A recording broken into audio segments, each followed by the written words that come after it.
Chiropractic, Episode 7. I do basically a form of diversified, but it's kind of my own form. Mm-hmm. Now I've given over 1 million adjustments now. Wow. I'm very, very strict on technique. Mm-hmm. I think it's the most important thing that you can have as a chiropractic practitioner. You have got to be an artist, like Patrick Chitempo said yesterday. If your art isn't there, then you're just manipulating. You're not adjusting. I've been in an IC unit with a baby on monitors, and a pediatrician called and said, "We don't know what to do. Please come." And they had to sneak me in. One adjustment, that baby goes home the next day, and now I treat him and his brothers, and he has been sick a day since. You can't take that away from me. If you cannot get enthusiastic, if you cannot get motivated, if you cannot get energetic about taking your hands and saving the life of a child, you're in the wrong damn profession. Yeah. You don't need to find it. It's there. It belongs to you. Then at that point, it's more than an obligation. It becomes the fiber of your soul. And as a chiropractor, that's what we do. Period. You're listening to Chiropractic with Dr. Stephen Mills, the video and audio podcast series dedicated to serving and uplifting philosophically based, subluxation-based, drug-free chiropractic and the chiropractic lifestyle as a way of living that best supports our bodies by minimizing chemical, emotional, and physical trauma and supporting our body's innate capacity to thrive and flourish. Let's all unite around these truths, spread the word, and make this a better world for everyone. Welcome to I Heart Chiropractic. Hello, everyone, and welcome to episode 7 of I Heart Chiropractic. I'm your host, Dr. Steve Mills, and I'm super excited to bring you this interview today because in producing this episode, I had the great pleasure of speaking with the one and only Dr. Tim Young from Oklahoma City, Oklahoma. Now, we spent weeks on the phone discussing possible times for a Skype call, an interview over Skype. We realized since we were both going to CalJam 2016 that we would just meet in person live at CalJam and have our talk there. And so, for those of you who don't know, CalJam is basically thousands of chiropractors coming together and being very loud. So we actually interviewed outside, so please bear with us with some of the sound quality. There was a little bit of wind noise and some background conversation, but I promise you that it will be worth listening to every minute of this conversation with Dr. Tim Young. As far as his background goes, Dr. Young was born and raised in Springfield, Missouri. He's a 1994 graduate of Cleveland Chiropractic College. And after that, he relocated to Oklahoma City, Oklahoma, where he began and continues to run his practice, Young Chiropractic, in Oklahoma City, Oklahoma. Dr. Young is also the founder and president of the Oklahoma Chiropractors Association and the National Chiropractic Education Seminar Company, Focus OKC, which stands for Fountain of Chiropractic Understanding, based out of Oklahoma City, Oklahoma. Dr. Young is also the co-founder of Next Level, which is a chiropractic development company. He not only runs one of the most successful practices in the nation, but Dr. Young is also super proud of his family, including his wife, Shannon, his children, Ashley, Alasha, and Arian, and his grandson, Copeland. With that, let's transition to the interview. I will look forward to seeing you right after the talk. All right, Dr. Tim Young. Yes, sir. Hey, Stephen. Steve Mills here, I Heart Chiropractic. We are at CalJam 2016 in Costa Mesa, California, and you've made it a habit to come out to CalJams, haven't you? I've been to every one but one. Okay. Every one but one. The only reason the only one that I missed was because my son was wrestling in the state finals, but I've made every one of them. Yeah. Tell me a little bit about your son. I want to get into you, Focus, Next Level, and a few things, but tell me a little bit about your son. I see on Facebook, all I see is number one in the state, state. What's he doing? I've actually got 3 kids. I got an older daughter that's 27, married. Got my first grandchild. He's 2. That's awesome. I got a daughter that's Alasha, who's 23. She's in chiropractic school, Tri-5, just doing great. Took her first set of boards yesterday. And then my son's 18. He's a senior in high school, 2-time state champion. looking at a college scholarship for wrestling. His dream is to be the youngest UFC champion in history. So, our family is just full of goal setters and go getters. That's what we're about. I noticed a pattern. Now, you've had history with bodybuilding yourself, correct? Yeah, I competed. I won Teenage Mr. Missouri in 1985. Wow. Okay. 85. And I competed for 21 years in competitive bodybuilding and physique competitions and stuff. Okay, so developed some pretty serious work ethic and focus, I'm sure, through those practices. I did, but I grew up, the way I was raised was work ethic. My mother and father were from the country of Missouri. We're down in the hills. And you get up early, you work hard all day, and you go to bed tired, and that was just a lifestyle. And so the work ethic they instilled in me, it carried me through, my school years, and now it carries me today. Carries me today. Do me us a favor here. Please tell us about your practice. What is a healthy practice for Tim Young? Well, it's changed in the last couple of years. I'll be honest with you. I'll be 50 in January. Congratulations. And it's I've been in practice 20 years, and we grew obviously like a lot of offices up the ranks. I'll tell you, in probably the last 5 years, I've averaged 500 to 600 a week, but I only work 3 days a week, so that's 500 patients in 18 hours. I've been as high as I've seen 940 in a week one time, but I average around 600 in 3 days for a long period of time. But to be honest with you, it's physically takes its toll. Yeah.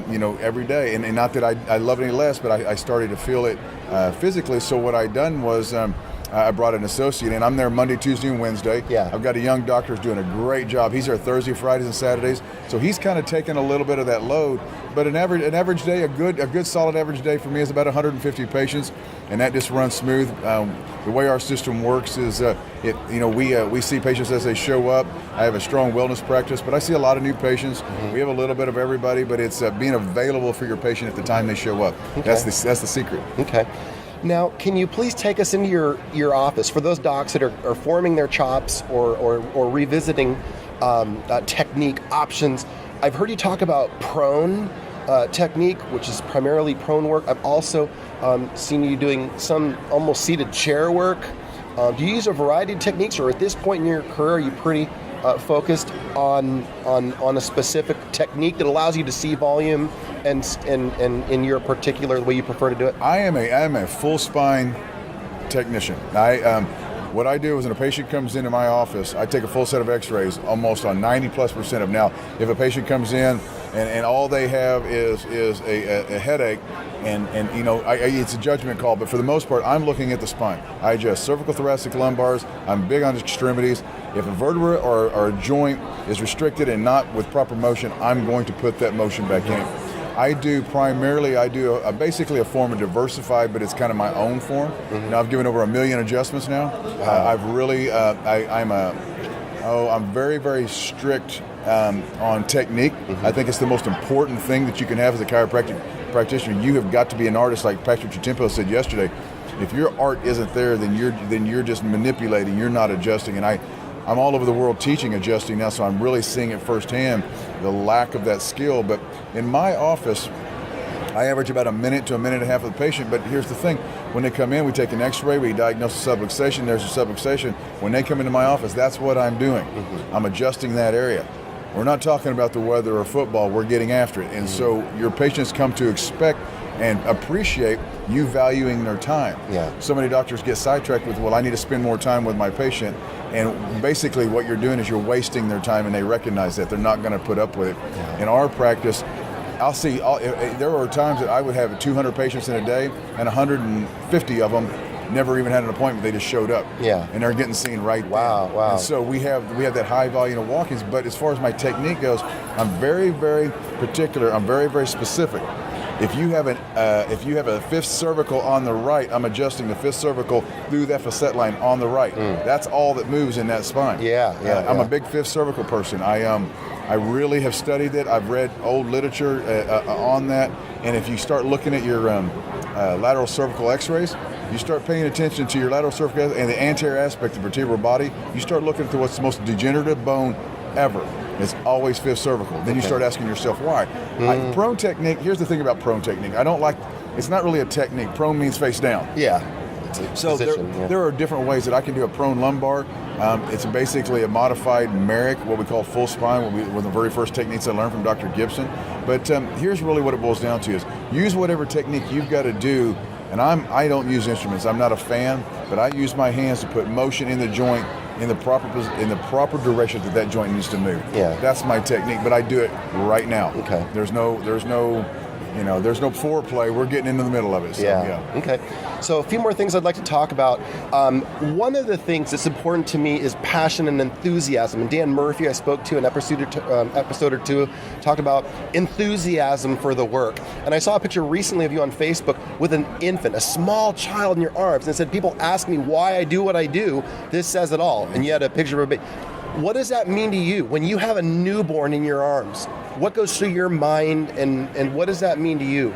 I have had so many patients in 20 years of practice, and we're talking about sick and dying babies, not just an allergy or a bedwetter. We're talking about children who would not be here today. There's not a doubt in my mind. Last year at Focus, I had one of my kids was 4 years old, and he was dying.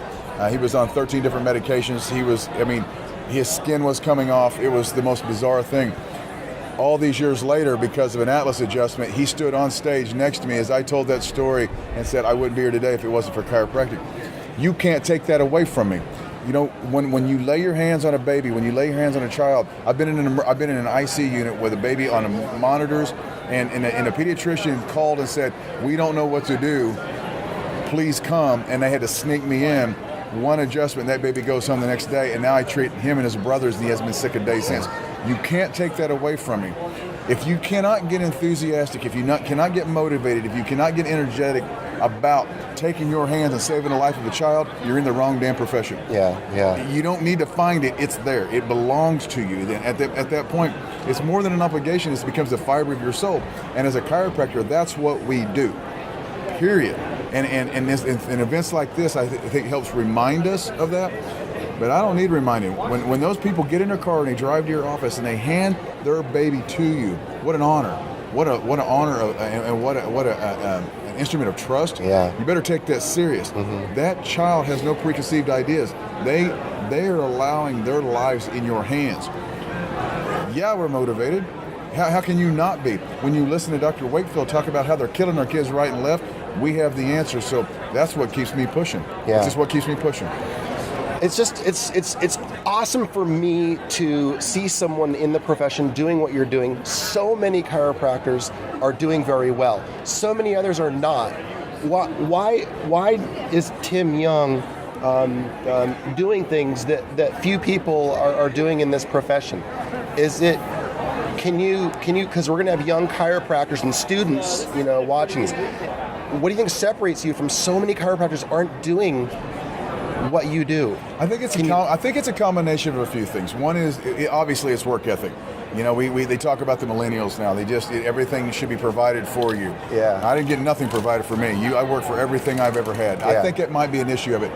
For me personally, my personality is I know the truth, mm-hmm. and if I don't share the truth, then it's my fault. I feel responsible.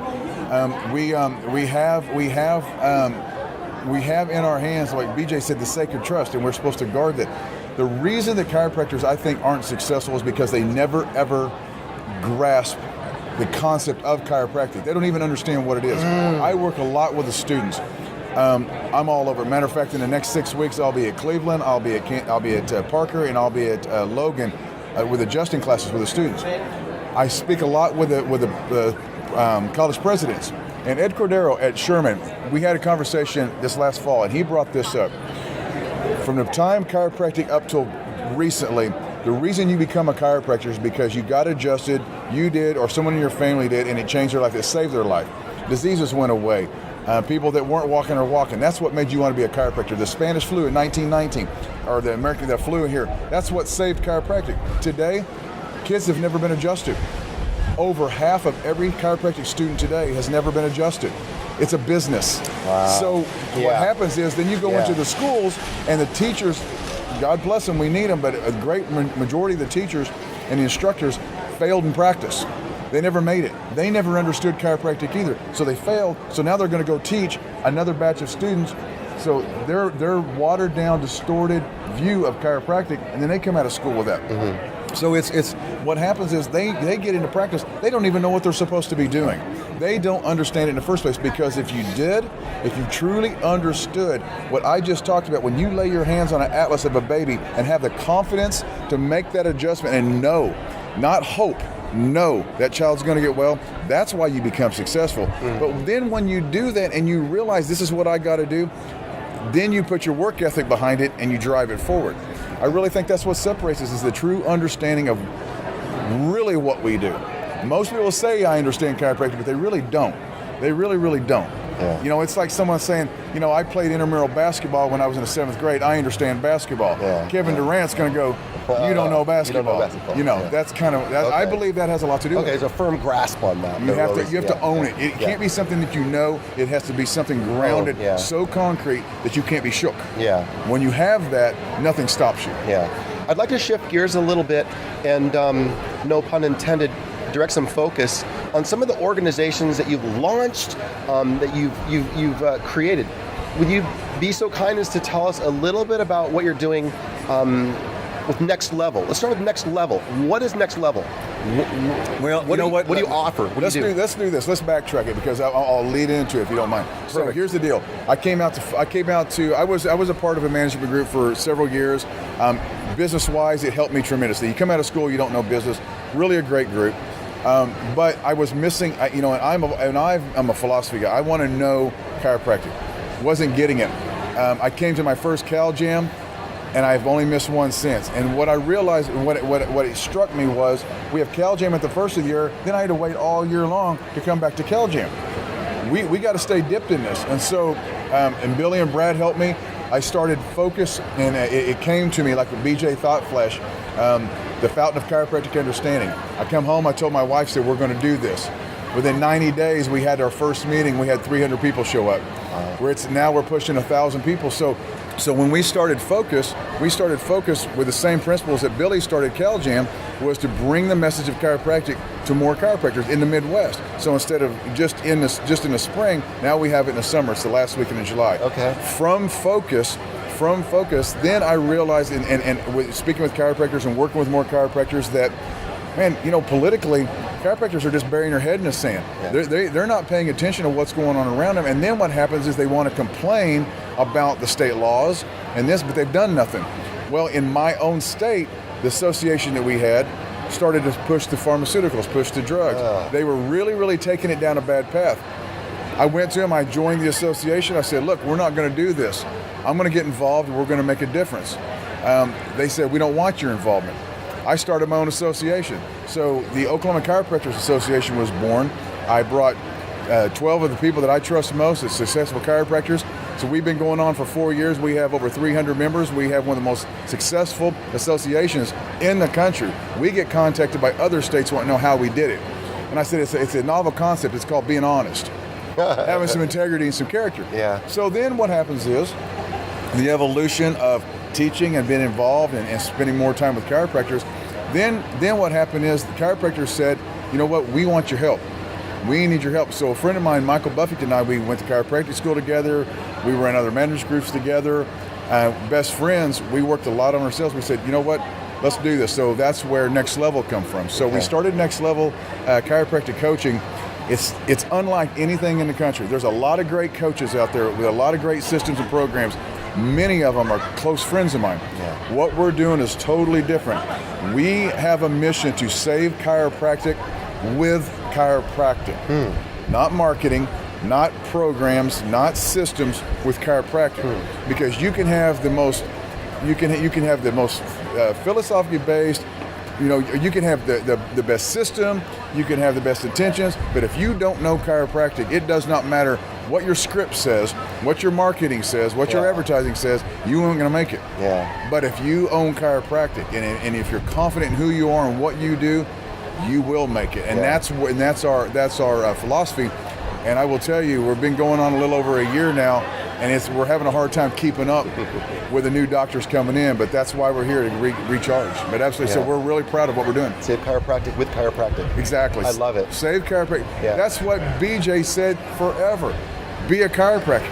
Yeah. And everybody wants to manipulate it, or they want to go in a different direction, which is fine. There's a lot of great systems out there. Everybody's teaching different, you got some groups out there that you got to send flyers, and you got to do Groupons, and you got to do screenings. You know what? Why don't you be a chiropractor? Why don't you be a chiropractor? And so that's our message, and we want to save chiropractic with chiropractic. And that's how I've always practiced. And I'm going to my 10th year of over $1 million collection office with a 19% overhead, working 3 days a week. I have an idea of what I'm talking about. And so I want that, and that's not bragging, I want that for everybody. Because someone said it this weekend, we need more successful chiropractors. We do. We don't need failing chiropractors. We need successful chiropractors. I have enough to do. I didn't need to start a management group or a coaching group. But it's not about me. It's not about me. So if I can take a group of chiropractors and I can raise their volume up and their lifestyles up, it's worth every minute that I put into it. Okay. What I'd like to do is start to wrap up a little bit out of respect to your time, and we're hearing the chime. I'm hearing the chimes, yeah. So I guess what I'd like to ask you, a couple more really, really quick things, is that as it pertains to students, do you have any specific thoughts, comments, encouragement for the chiropractic student? Might not even be in practice yet. They're just in taking classes. Absolutely, I do. And I will say this because my daughter is a student, and I spend a lot of time with the students. I probably spend more time with chiropractic students than anyone else in the profession. Hours and hours and hours.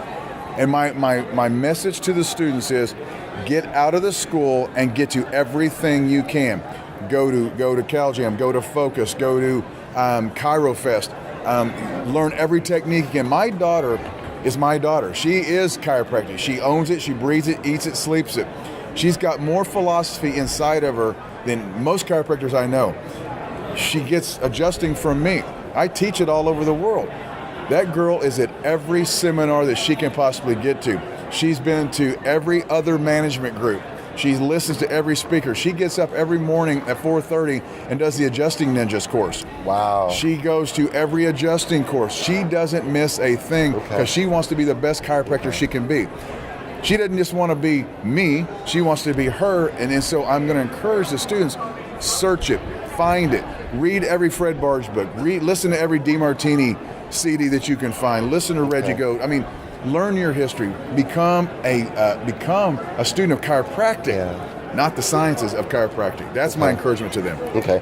Dr. Young, that's it for now. You are a powerhouse, and I appreciate you more than words can say. No, at all. I appreciate you taking the time with me. Enjoy the rest of your weekend, and we'll be seeing you in there. Absolutely. Everybody, Thanks, take care. Bye-bye. All right, bye. Hello, everyone, and welcome back to the Post Show. I'm super glad you decided to join us for this interview today with Dr. Tim Young. The very first thing I'd like to do before I go any further is give you a few websites. For starters, Dr. Young's practice, Young Chiropractic, can be located on the web at dryoungsoffice.com.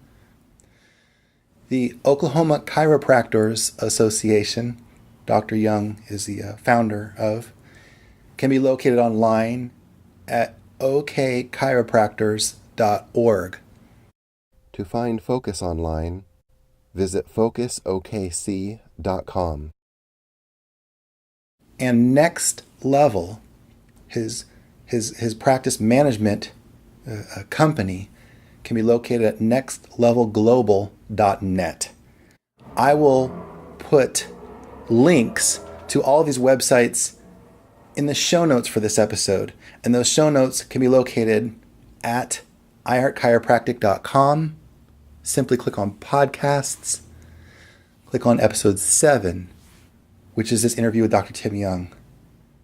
If any of you want to reach out to me at any time for any reason, any thoughts, comments, suggestions, I can simply be emailed at drmills@iheartchiropractic.com. That's Dr. Mills at iHeartChiropractic.com. Thank you again for being here. In our next episode, we are going to be speaking with none other than the Dr. Tim O'Shea, big friend of Dr. Tim Young's, powerhouse in chiropractic, and also was recorded live at CalJam 2016. So stick around for episode 8, which will be our interview with Dr. Tim O'Shea. Thank you again for being here and for sharing this interview and this time with me and with Dr. Tim Young. I love each of you for your contributions you're making to your family and to chiropractic. I appreciate you being here. I look forward to seeing you again very soon. And until then, adjust, adjust, adjust. Look forward to seeing you next time. Take care.